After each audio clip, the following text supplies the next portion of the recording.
Hello and welcome back to my channel. If you're new here, my name is Emily. I'm a yoga instructor and I have been for 5 years. 2023 means it's now 5 years since I qualified to teach yoga. I've been running my own yoga classes for half a decade, which is terrifying because it's flown by, as time does. I say that, in some ways it feels like it's been a really quick period. It feels like yesterday that I was doing my training course. And in other ways, it does feel like a lifetime because of how much has changed and how much I've learned in that time. And that's what I thought we could talk about in this video today. 5 of the biggest lessons I've learned through teaching yoga. Number 1, a yoga teacher is not a doctor.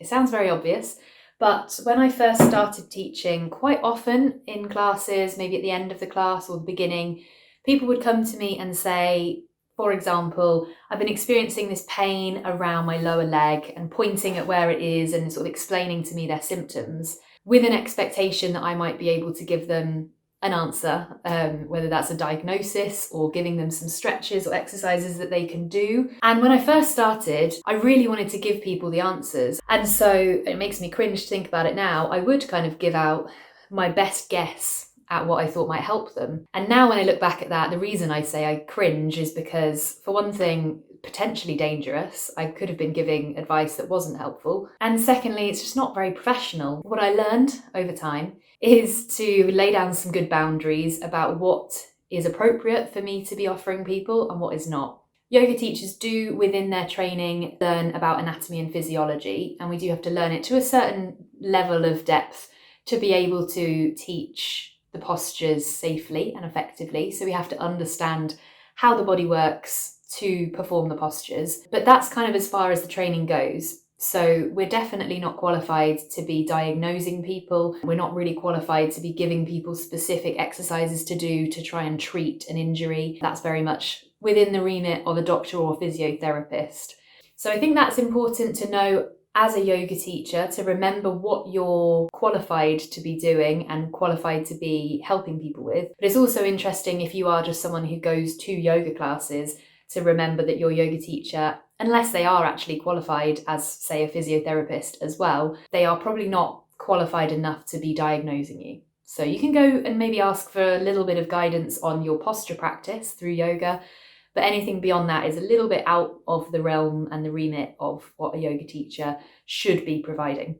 And then alongside that, there's also an element of mental health advice and emotional offloading that people will sometimes come to a yoga teacher for. And this is a little bit different because it's not necessarily looking for a diagnosis or advice. So I very much welcome people coming and talking to me at the end of class, because yoga can be a very emotionally overwhelming experience sometimes. Sometimes you can come to class feeling absolutely fine, and then something about the energetic shift within the practice can just bring you to floods of tears. It happens more often than you might realise. And so as a yoga teacher, it's a privileged position that I'm in, and I respect that position to be there for people at the end of class if they need me. But then the boundary that I try and put in place now, that it's taken me a little while to learn, is when it comes to doling out advice again. So I'm not a qualified mental health professional. I'm not a qualified therapist in any form. So I know that if someone is talking to me about something that they really actually need some help with, then it would be far more beneficial for them and more professional for me to point them in the direction of appropriate support. So that's been the big number 1 lesson that it took me quite a long time to arrive at.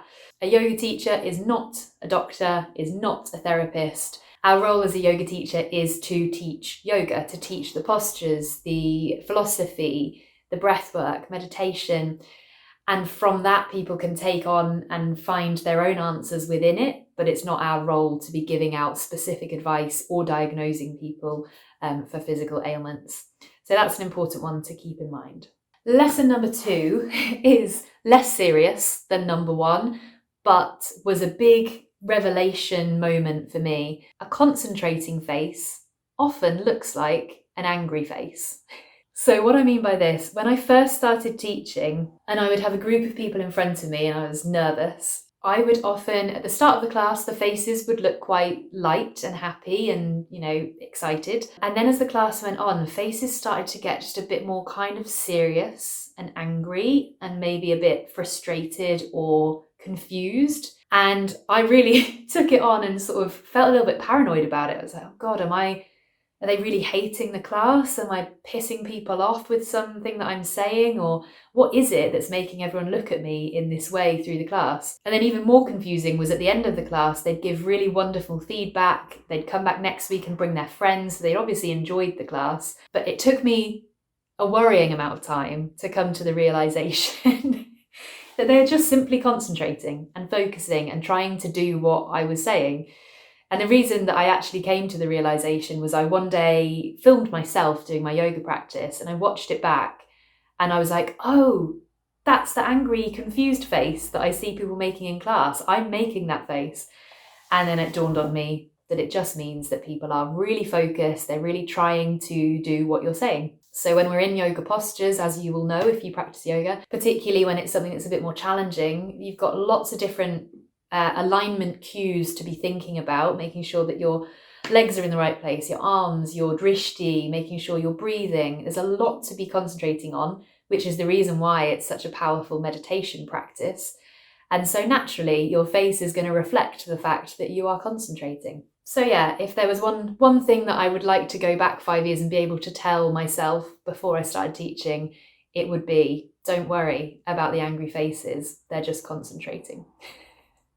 Number 3, learning about yoga is a lifelong journey. When I started thinking about teaching yoga, when I started looking into teacher training courses, I think I really thought that I knew a lot about yoga. I thought that I knew, 50-60% of all there is to know about yoga.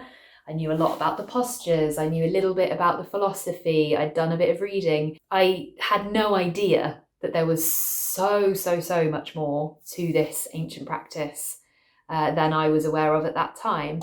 Now, when I look back, it seems obvious. This is a practice that's been around for thousands of years, and there are just mountains of wisdom within this ancient spiritual practice. But when I first started, I wasn't really aware of that. Then this made me think of that thing of you don't know what you don't know. Do you know what I'm talking about here? I'll try and put a little diagram thing up. So there's, you know what you know. And when I started my teacher training, I knew that I knew the postures. I knew that I knew a little bit about the philosophy. And then there's the stuff that you know you don't know. So for me, that was the history of yoga, the philosophy on a deeper level. I didn't really know much about the chakra system, for example. So that was the stuff that I knew I didn't know, but I knew it existed.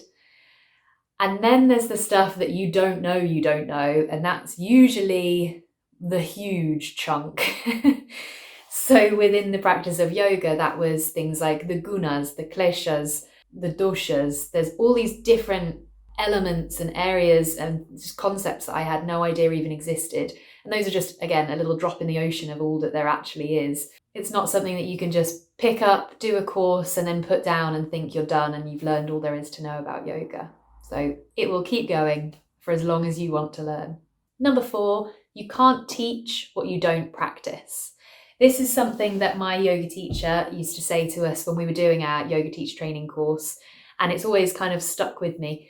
And what she meant by this, I believe, is if you're not practicing something yourself and not feeling it and making it part of you and your own personal journey with yoga, then you will never be able to teach it in an authentic way, in a meaningful way that connects with people. And so this can relate to the postures. If there's a pose that you don't like, for example, and you don't tend to practice it yourself, then when you come to teach it to other people, you're likely to impart a little bit of your own bias, and you're also possibly not going to be the best person at teaching the posture because you don't really know what it feels like if you're not doing it regularly. So in my own teaching now, for example, there are some postures that I just don't tend to teach because I don't practice them. And for a while I kind of beat myself up a little bit and was like, oh, I should really be practicing and teaching every posture under the sun and being a bit of a perfectionist. But I've let that go now and I just teach the stuff that when I practice it, it makes sense to me and I understand it. And so I know when I go to teach it, hopefully it will make sense to the people in the class and they'll be able to connect with it in a more meaningful way. But that also goes for the philosophy of yoga. For example, if I were to turn up and teach a yoga class talking all about satya, truthfulness, The concept of being truthful in your words and actions with other people, being honest and authentic in the way that you live your own life. If I go into a class and start spouting off all of this stuff about Satya, but I'm not practicing it in my own day-to-day life, not necessarily doing it perfectly, but just practicing it and trying my best to be authentic and speak honestly, then what I'm trying to teach in the class is probably not going to sound very realistic. It's not going to sound very authentic if I'm not speaking from true experience. So this is a rule that I try to remember. You can't teach what you don't practice. And finally, number 5, and I think this is the one that has been the most profound realization for me as a yoga teacher over the last 5 years, and that is that yoga has the power to change someone's day, someone's week, or even someone's life. Now, I think I knew this just from practicing yoga and going to classes and working with different teachers, but I don't think I really felt it and knew it to be deeply true until I have seen it play out in front of me in classes. You'll know that yoga has the capacity to completely shift your energy, your mood. If you're having a bit of a crappy day and then you find the energy to roll out your yoga mat or go to a class, the way that we move in alignment with the breath, the way that we meditate and practice stillness, the way that we connect with ourselves and listen to our thoughts, has the power to shift things, to shift your energy levels, to switch up your mood. And usually you will come away from that practice feeling different.